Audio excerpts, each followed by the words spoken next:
भरतपुर के गाजीपुर गांव में फूड पॉइजनिंग का एक गंभीर मामला सामने आया। यहां 72 लोग फूड पॉइजनिंग के शिकार हो गए। महिलाएं और बच्चे भी इन लोगों में शामिल थे।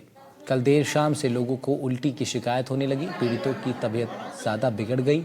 सूचना पर नदबई से मेडिकल टीम पहुंची। पीड़ितों के इलाज में वो जुटी। करीब 15 लोगों को नदबई राजकीय अस्पताल में भर्ती करवाया गया। दरअसल शनिवार को लोगों ने शादी समारोह में आयोजित दावत में ये लोग शामिल हुए थे। मामला नदबई थाना इलाके के गाजीपुर गांव का है।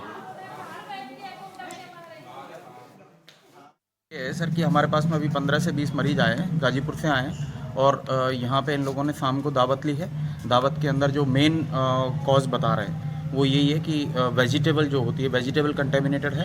जनरली कंटेमिनेशन तो बैक्टीरिया से, वायरस से, पैरासाइट से भी हो जाता है, लेकिन जनरली क्या है कि कंटेमिनेटेड फूड के अंदर जैसे कोई कंटेमिनेटेड व्यक्ति है जिसके अंदर पहले से ही इन्फेक्टेड हो, उसके हाथ लग गए हों या फिर उसने छींक दिया हो, उस तरीके से ये विस्तार हुआ है इसका। तो ये इन्होंने क्या मेन चीज़ खाई है? मेन चीज़ के अंदर अपन कह सकते हैं कि जो डेयरी प्रोडक्ट्स हैं, जनरली जो दूध से बने होते हैं, जैसे कि अपना पनीर है, मावे से बनी हुई चीज़ें हैं, ये जनरली इसके अंदर एक आउटब्रेक का एक कॉज है। उधर पाली तहसील के गिरादड़ा गांव में 30 बीघा गोचर जमीन पर ऑक्सीजन जोन प्रोजेक्ट का उद्घाटन कर दिया गया है। सिक्किम के राज्यपाल ओम माथुर और बीजेपी प्रदेश अध्यक्ष मदन राठौर ने ऑक्सीजन जोन प्रोजेक्ट का उद्घाटन किया। गिरादड़ा के पास गोचर भूमि पर 100 तरह की प्रजाति के 1 लाख पौधे लगाकर प्रोजेक्ट की शुरुआत कर दी गई है। कार्यक्रम में वन मंत्री संजय शर्मा, कैबिनेट मंत्री जोराराम कुमावत सहित अन्य कई जनप्रतिनिधि शामिल हुए। पौधे लगाने से इलाके के तापमान में करीब 10 डिग्री की कमी आएगी, ऐसा अनुमान है। वहीं घने वन इलाकों में घूमने के लिए वॉकिंग ट्रैक भी बनाया जाएगा। साथ ही यहाँ 2.25 लाख लीटर का पानी का टैंक, बरसाती पानी की निकासी के लिए ड्रेनेज सिस्टम बनाने का भी प्रस्ताव पारित हुआ है।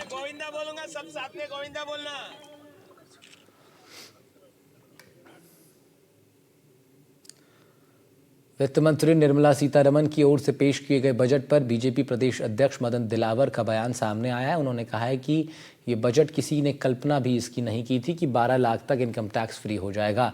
बजट ने देश के हर क्षेत्र को खुशहाली का संदेश दिया है, ये मदन राठौर का कहना है।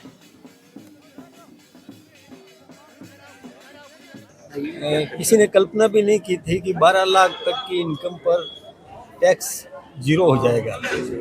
ये बहुत बड़ी बात है और जो स्लैब्स भी दिए हैं वो भी और जनहितकारी है। मध्यम वर्ग के लिए तो बहुत उत्तम बजट है। फिर इसके अलावा भी देखिए एमएसएमई के लिए भी बहुत अच्छा बजट है। एमएसएमई जो उसको भी चाहे लोन ले, रेट ऑफ इंटरेस्ट है, इन सब में भी लाभकारी है। युवा और किसान और महिलाओं के लिए ये बहुत अच्छा बजट है। देखिए आदिवासी महिलाओं को उद्योग स्थापित करने के लिए और उसमें बहुत कुछ दिया गया है। ये बजट तो बहुत हितकारी है। दिल्ली दौरे के दौरान डिप्टी सीएम प्रेमचंद बैरवा ने कालकाजी विधानसभा से बीजेपी के प्रत्याशी बने रमेश बिदूड़ी के पक्ष में जनसभा को संबोधित किया। यहां उन्होंने रमेश बिदूड़ी के पक्ष में वोट की अपील की। जनसभा में बीजेपी कार्यकर्ता लोगों का जमावड़ा देखा गया। इसकी जानकारी डिप्टी सीएम ने एक्स पर पोस्ट कर दी है।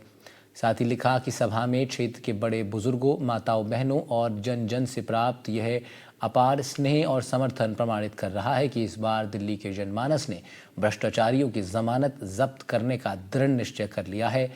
वहीं सभा में निगम पार्षद राजपाल सिंह, संजय सिंह, प्रदीप मुंडे, सागर मुराडिया, प्रताप बंधु सहित अन्य गणमान्य जन भी उपस्थित रहे।